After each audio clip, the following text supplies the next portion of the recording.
Hi, welcome back to my video, and in this video I'm going to show you how can we create views in Laravel 5.8 and where views are located and how can we access it in our browser. So views are always located inside resources and then views folder.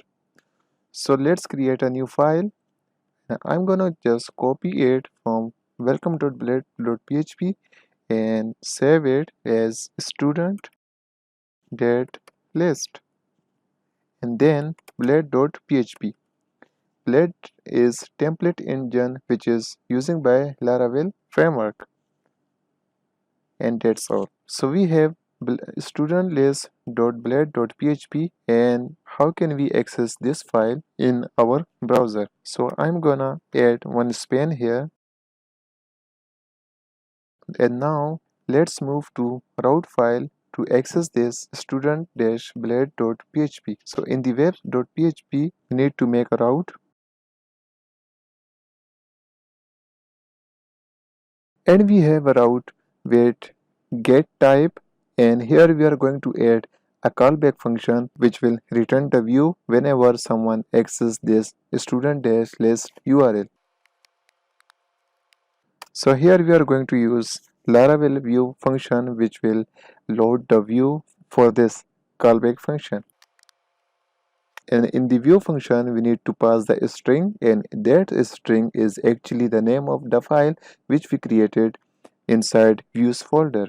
So here student dash list, and now when we access this URL it should return student dash list.blade.php, and let me try it. And here you can see the file has been loaded by route. And now I'm going to show you how can we pass the data from route to blade.php file. So here suppose we have a key inside array and its value is John Smith,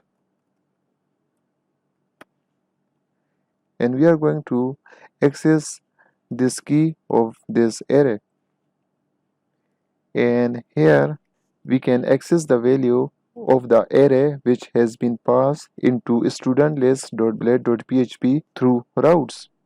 So name and then $sign. This will simply echo this John Smith string. So let me show you. And here you can see John Smith name has been printed by this function.